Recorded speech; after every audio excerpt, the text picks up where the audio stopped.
கோவில்பட்டி அருகே இளையரசனேந்தல் கிராமத்தைச் சேர்ந்தவர் இராணுவ வீரர் கருப்பசாமி. இவரது மனைவி ஜெயா. இந்த தம்பதிக்கு 8 வயதில் கண்ணன் என்ற ஒரு மகன் உள்ளார். கடந்த 2018ஆம் ஆண்டு நவம்பர் 27ஆம் தேதி ஜெயா தனது வீட்டில் சமையல் செய்து கொண்டிருந்த போது கேஸ் சிலிண்டர் காலியானதால் மாற்று ஏற்பாடாக மண்ணெண்ணெய் அடுப்பில் சமையல் செய்துள்ளார். அப்போது எதிர்பாராத விதமாக ஜெயாவின் புடவில் தீ விபத்து ஏற்பட்டு தீப்பற்றி எரிந்து அவரது இடுப்புக்கு கீழே 2 கால்களிலும் தீக்காயம் ஏற்பட்டுள்ளது.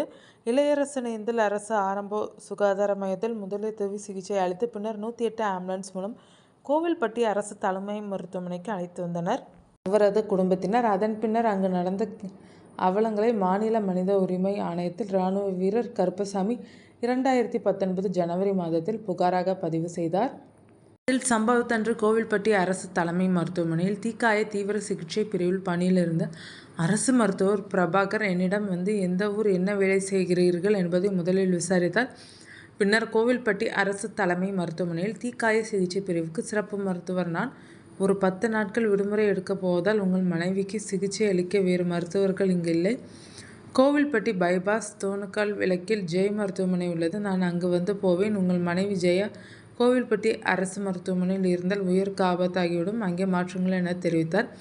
என் மனைவி ஜெயாவை இங்கேயே வைத்து சிகிச்சை அளிங்கள் என்றேன். இதனால் கோபம் அடைந்த மருத்துவர் பிரபாகர் மருத்துவமனையில் சேர்த்து 2018 நவம்பர் 27, 28, 29 ஆகிய 3 நாட்களாக எனது மனைவிக்கு எந்தவித சிகிச்சையும் அளிக்கவில்லை. மற்ற அரசு டாக்டர்களையும் செவிலியர்களையும் என் மனைவிக்கு சிகிச்சை அளிக்க விடவில்லை.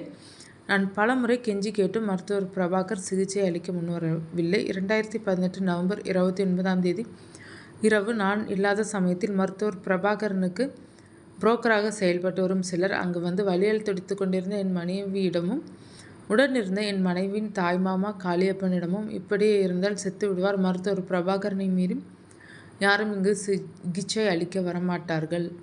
எனவே அவர் தனியாக நடத்தி வரும் ஜெய் மருத்துவமனையில் சேர்த்தால் காப்பாற்றி விடுவார்.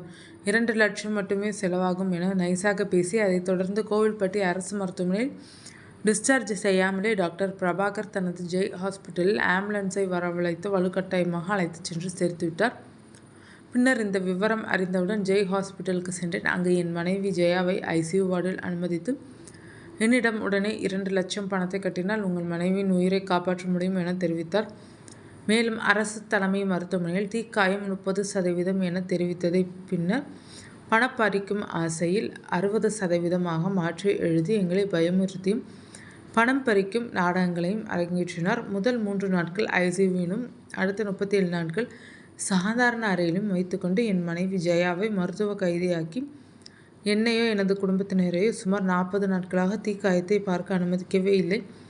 2018 நவம்பர் 29ஆம் தேதி முதல் 2019 ஜனவரி 10ஆம் தேதி வரையிலான 40 நாட்களில் மெடிசன், ஆபரேஷன் தியேட்டர் அட்வான்ஸ் என ரூபாய் 11,14,031 பெற்றுக்கொண்டனர். ஜெய் ஹாஸ்பிட்டலில் ஆபரேஷன் தியேட்டரில் ட்ரெஸ்ஸிங் என்ற பெயரில் மருத்துவர் பிரபாகர் உள்ளிட்ட சிலர் என் மனைவி ஜெயாவை வேதனைப்படுத்தினர். இது குறித்து எனது இராணுவ உயர் அதிகாரிகளிடம் என் நிலைமையை எடுத்து கூறினேன்.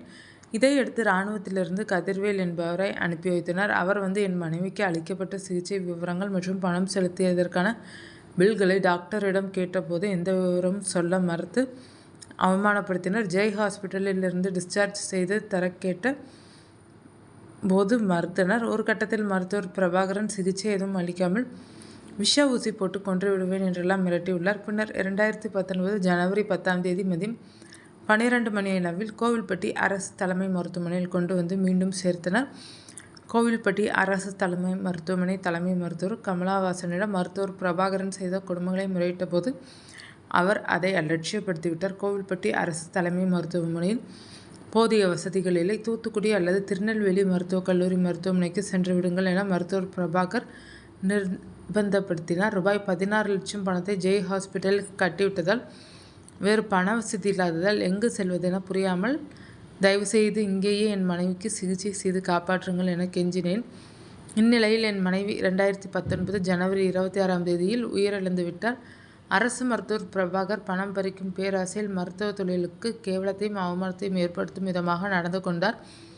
அரசு மருத்துவர் பிரபாகரன் என் மனைவி ஜெயாவை விஷ ஊசி போட்டு கொலை செய்திருக்கலாம் என சந்தேகம் உள்ளது. என் மனைவியின் உயிர் பிரிவதற்கு அரசு மருத்துவர் பிரபாகர் உள்ளிட்ட சில அரசு மருத்துவர்களும் நர்ஸுகளும் உடந்தையாக செயல்பட்டுள்ளனர். எனவே உரிய நீதி விசாரணை நடத்தி மருத்துவர் பிரபாகர் உள்ளிட்ட மருத்துவர்கள் மீது ஜெய் மருத்துவமனை மீதும் நடவடிக்கை எடுக்க வேண்டும் என தெரிவித்திருந்தார்.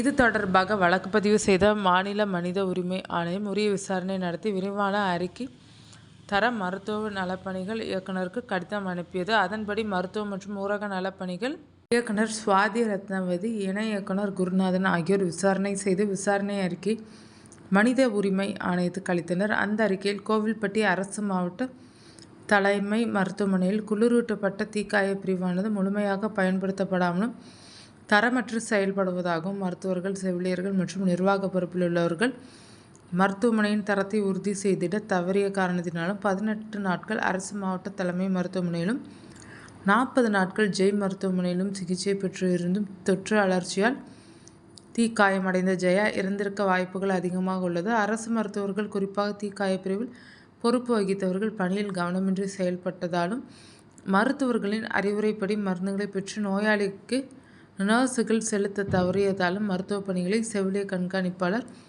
மருத்துவமனை கண்காணிப்பாளர் ஆகியோர் மேற்பார்வையிட்டு சரி செய்யாதது நோயாளியின் இறப்புக்கு காரணம் என்பது தெளிவாகிறது. புகார்தாரரின் புகாரில் உண்மை இருக்க சாத்தியக்கூறுகள் அதிகம் உள்ளது. மேலும் வியாபார நோக்கில் பணம் ஈட்டும் எண்ணத்துடன் சில மருந்துகளை பயன்படுத்தியது நோயாளியின் இறப்புக்கு காரணமானது எனவும், அரசு மருத்துவமனையில் இருப்பில் இல்லாத மருந்துகளை பரிந்துரை செய்திருப்பதும், இரத்தம் செலுத்தப்பட வேண்டும் என தெரிவித்தும் அதற்கான நடவடிக்கை எடுக்க தவறியிருப்பதும், மருத்துவமனை பதிவேடுகளில் அடித்தல் திருத்தல் செய்து செவிலியர்கள் குமரேஸ்வரியை நிர்பந்தப்படுத்தி ஆவணங்களை மாற்றம் செய்ததும் தெரிய வந்துள்ளது. மருத்துவர் பிரபாகர் நோயாளிக்கு ஊசியை அளவுக்கு அதிகமாக முரண்பாடாக பயன்படுத்தியதன் மூலம் மருத்துவமனை சார்ந்த தொற்று, பூஞ்சை தொற்று காரணமாக உடல் உறுப்புகள் பாதிக்கப்பட்டு நோயாளி ஜெயா இறப்புக்கு காரணமாக இருந்திருக்கிறது.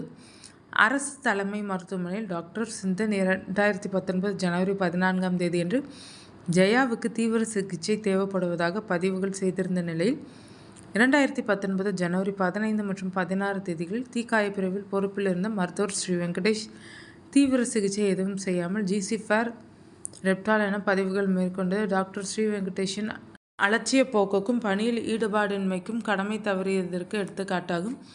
எனவே அறுவை சிகிச்சை துறையின் மூத்த மருத்துவரான மருத்துவர் ஸ்ரீ வெங்கடேஷ் அனைத்து மருத்துவர்களுக்கும் வழிகாட்டியாக செயல்படாமல் மாவட்ட அரசு தலைமை மருத்துவமனையின் சிகிச்சையின் தரத்தை செயலிழக்க செய்தது தவறாகும் எனவும் தெரிவிக்கப்பட்டுள்ளது. தீக்காய பிரிவில் மிக குறைந்த உள்நோயாளிகளே இருந்தபோதும் சிகிச்சை விவரங்களை சரிவர பகிர்ந்து கொண்டு பாதிக்கப்பட்ட ஜெயாவுக்கு முறையான சிகிச்சை கிடைத்திட உரிய வழிமுறைகளை தீக்காய பிரிவு நர்சுகள் மற்றும் பணியாளர்கள் செய்யவில்லை என தெரிய வருகிறது எனவும், செவிலிய கண்காணிப்பாளர் மேற்பார்வை இடாததால் சிகிச்சையில் பங்கம் ஏற்பட்டு நோயாளி இறப்புக்கு காரணமாக அமைந்துள்ளது என்றும் குறிப்பிட்டுள்ளனர்.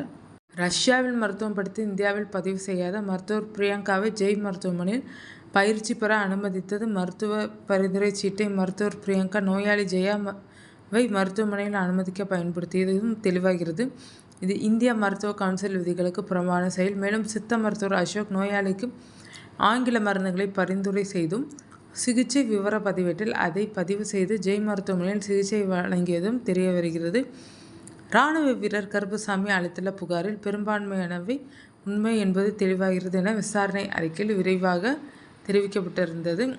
இதன் அடிப்படையில் மாநில மனித உரிமைகள் ஆணைய உறுப்பினர் கண்ணதாசன் மே 19ஆம் தேதி பிறப்பித்துள்ள உத்தரவில் தீக்காய சிகிச்சை பிரிவில் அனுமதிக்கப்பட்ட நோயாளி ஜெயா உரிய சிகிச்சை கிடைக்காமல் உயிரிழந்திருப்பது தெளிவாகிறது. மருத்துவர்களும் பணியாளர்களும் கடமை தவறி செயல்பட்டுள்ளார்கள். குறிப்பாக மருத்துவர் பிரபாகர் பல்வேறு விதிகளை மீறி செயல்பட்டு உள்ளதும், கோவில்பட்டி அரசு மாவட்ட மருத்துவமனை தீக்காய பிரிவு தரமின்றி செயல்பட்டதும் உண்மை என தெரிய வந்துள்ளது. கோவில்பட்டி அரசு தலைமை மருத்துவமனையில் மூத்த அறுவை சிகிச்சை மருத்துவர் ஸ்ரீ வெங்கடேஸ்வர், மருத்துவர் பிரபாகர், நர்சுகள் குமரேஸ்வரி, குருலட்சுமி உள்ளிட்டோர் மீதான குற்றச்சாட்டு நிரூபணமாகியுள்ளது. உயிரிழந்த ஜெயாவின் கணவர் இராணுவ வீரர் கருப்பசாமிக்கு 4 வாரங்களுக்குள் தமிழ்நாடு அரசு இழப்பீடாக ரூபாய் 50 லட்சம் வழங்க வேண்டும். இதில் தமிழக அரசு ரூபாய் 6 லட்சம் செலுத்த வேண்டும். நர்சுகள் குமரேஸ்வரி, குருலட்சுமி ஆகியோரிடம் தலா 1 லட்சம், மருத்துவர் ஸ்ரீ வெங்கடேஸ்வரிடம் ரூபாய் 2 லட்சம், மருத்துவர் பிரபாகரிடம் ரூபாய் 40 லட்சம் வசூலிக்க வேண்டும். மருத்துவமனை கண்காணிப்பாளர் ஓய்வு பெற்ற கமலவாசன் மீதான புகார் தள்ளுபடி செய்யப்படுகிறது. மருத்துவர் பிரபாகரை தமிழ்நாடு அரசு உடனடியாக பணி நீக்கம் செய்து கிரிமினல் வழக்கு பதிவு செய்ய வேண்டும்.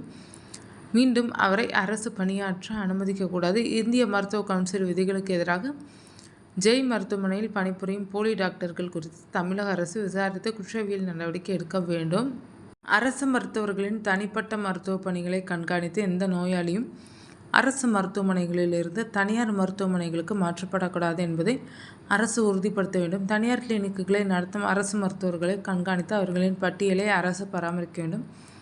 அனைத்து ஆரம்ப சுகாதார நிலையங்கள், தாலுகா மருத்துவமனைகள், மாவட்ட தலைமை மருத்துவமனைகள் மற்றும் மருத்துவக் கல்லூரி மருத்துவமனைகள் ஆகியவற்றில் புகார் பெட்டியை எளிதில் பார்க்கக்கூடிய பகுதியில் பொருத்தி புகார் தொடர்பாக உயர் அதிகாரிகள் தக்க நடவடிக்கை எடுக்க வேண்டும் என தீர்ப்பில் தெரிவித்துள்ளார்.